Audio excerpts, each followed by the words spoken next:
A la puerta de una nueva instancia de elecciones en la Universidad de la República, Gabriel Gurméndez propone eliminar la obligatoriedad del voto de egresados en la UDELAR, bueno, y reactivó un debate con esto. Bienvenido, Gabriel, y gracias por atendernos. Buenos días, Cairo, buenos días, Valeria, un gusto. Igualmente, Gurméndez. Bueno, estábamos repasando un poquito todo lo que implica, toda la movida de las elecciones en la Universidad de la República, de todos los órdenes, ¿no? que involucra la cantidad de personas y demás, pero está también este bajo nivel de identificación entre quienes ya no mantienen vínculo con la institución, y es eso lo que motiva la presentación de este proyecto, Gurméndez. Es exactamente por ahí. Yo, obviamente, soy universitario, soy egresado. Siendo estudiante tuve una activa participación gremial, eran momentos muy efervescentes cuando salíamos de la dictadura, pero esa no es la realidad de los profesionales universitarios, de los egresados, que cada 2 años tenemos que ir a votar por las autoridades de la facultad y de la universidad, porque es obligatorio, y el resultado está bastante a la vista. El grado de poco interés, de poca información, de poco involucramiento del orden egresado y profesional en la vida universitaria se expresa a través del voto en blanco o el voto anulado, que cuando uno mira los últimos 10 años, hicimos un análisis de cómo fue votando el egresado en estas 5 últimas elecciones. Realmente el ganador de la elección, para decirlo, ¿quién es el ganador? Bueno, el ganador es el señor voto en blanco y anulado, que se ha llevado en promedio el 50% de los votos de los egresados, en algunos casos hasta el 57% del voto fue en blanco y anulado. Y bueno... Gurméndez, mirando solamente el orden de egresados, ¿verdad? Solamente el orden de egresados. Yo no quise entrar en la discusión sobre estudiantes y docentes. Ellos tienen una natural vinculación, son actores importantes, tienen una conexión efectiva, real, en este momento. Yo miro desde la perspectiva de los egresados, que no tiene mucho sentido. De hecho, si ustedes van el día de la elección y hacen una cobertura periodística con los egresados, van a encontrar precisamente esa situación de gente que dice realmente esto tiene un costo importante, mucha gente se tiene que desplazar del interior porque no tiene un lugar cerca donde votar o no hizo el registro, se pierden jornadas, y la gente no sabe qué votar porque no saben ni qué está en juego, porque no saben si hay un proyecto, si hay un programa, van por la sanción económica exclusivamente. Y a veces, y esto se lo digo porque uno lo conversa, a veces uno va y en el cuarto secreto mira un poco los nombres de los que están en la lista, de los que estuvieron en su momento más alineados en la vida universitaria con alguna expresión más política, y entonces deciden su voto ahí. O sea que tampoco es un voto comprometido y de alguna manera muy reflexivo. Sí. Por lo menos el del egresado, ¿verdad? El del egresado. Los estudiantes, no lo sé, no recuerdo ahora las cifras, pero no quise meterme en ese debate. Uno se pregunta si conceptualmente y en su génesis el hecho de hacer que los egresados votaran tenía alguna razón de ser, o si fue una decisión caprichosa en su momento. Estoy hablando desde la data que le corresponda a esta modalidad o a esta situación de hacer que todos los universitarios voten en estas elecciones. La vida universitaria quedó determinada por aquella ley de la autonomía universitaria del año 58, que fue una gran movilización, gremial, en procura precisamente del famoso cogobierno y la autonomía universitaria, llevada a un esquema donde la universidad, que es un tema conceptual para discutir, igual que la de las autoridades de la enseñanza en términos generales, de alguna manera la universidad es de todos y a nivel de la sociedad, las grandes definiciones sobre la universidad obviamente le corresponden a la sociedad toda. Pero está este concepto de la universidad autónoma, un concepto más encerrado sobre sí misma, que es la que estableció el año 58 la ley. y que nuestra Constitución consagra también, con un régimen de autonomía especial que tiene la universidad. Por eso mi aproximación es lateral al tema, es algo que es notorio, que creo que a nivel de los egresados definitivamente los propios egresados lo están manifestando a viva voz o a vivo voto al expresarse en blanco y anulados. O sea, realmente no se sabe cuáles son las discusiones o los temas o los asuntos que involucran a la vida universitaria. Pero en la génesis, obviamente, aquello fue una gran movilización, y siempre lo fue, incluso hasta de naturaleza, con algún impacto político. Fue una ley que se votó, si ustedes recuerdan, un año antes de la elección del 59, que fue el año en que hubo un cambio de partido de gobierno después de 93 años. O sea, estaba muy efervescente toda la movilización estudiantil, gremial y todo lo que vino después.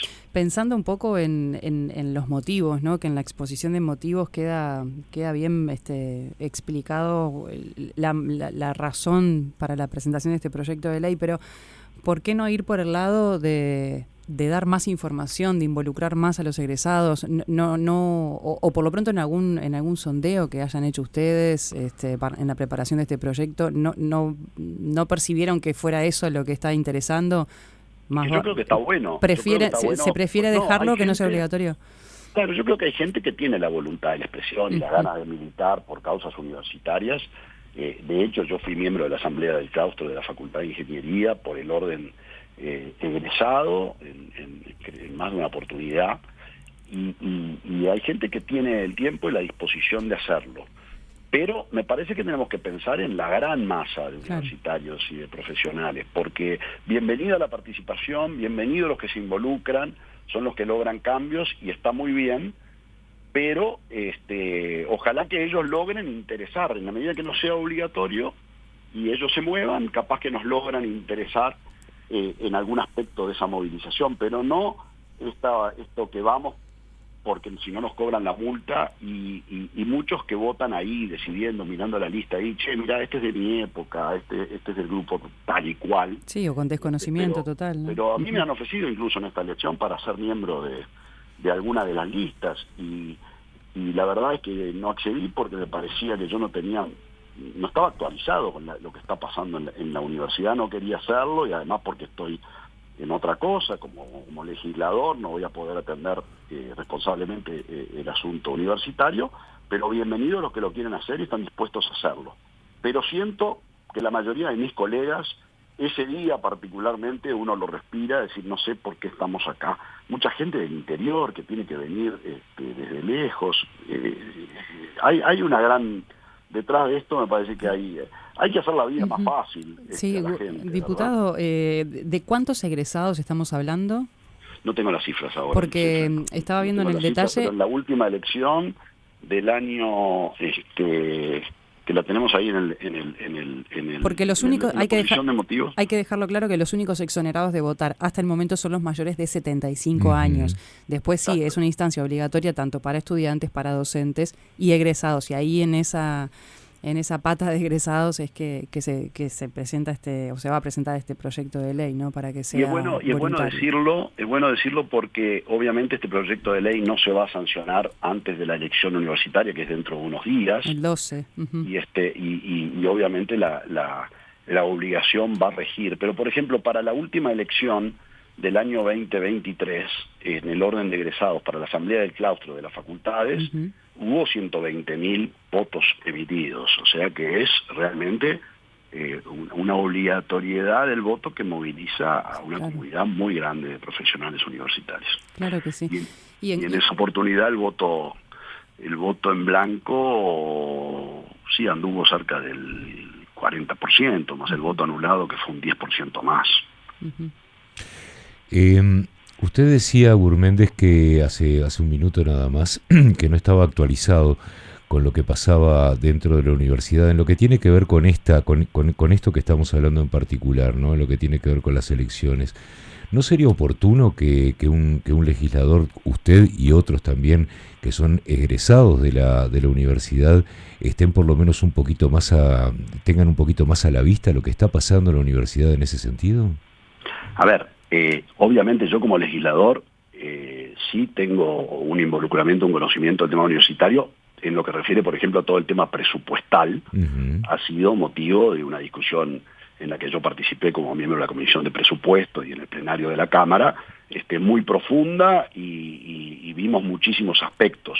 Pero, lógicamente, esa visión no la estoy haciendo desde mi posición de legislador, no la estoy haciendo desde la perspectiva de un egresado universitario que sabe qué temas se están debatiendo, por ejemplo, en la Facultad de Derecho o en la Facultad de Ingeniería, o cuáles son los problemas. Yo le digo, por ejemplo, a nivel de la Facultad de Medicina, a mí sí me preocupa mucho como ciudadano y como legislador que no se hayan encontrado mecanismos adecuados para que se forme la suficiente cantidad de médicos especialistas o expertos para atender un tema que para mí es clave para la ciudadanía toda, que es el tiempo de espera que los uruguayos tienen que soportar antes de recibir una cita con un médico especialista. Y cuando uno va al fondo del asunto, yo creo que ahí hay un problema que no está bien resuelto por parte de las autoridades universitarias y del Ministerio de Salud Pública, porque establecen una política como de cuotificación de el número de expertos médicos que salen de cada carrera. Sí, eso de determinadas especialidades, ¿no? Claro, eso favorece de alguna manera una especie de statu quo.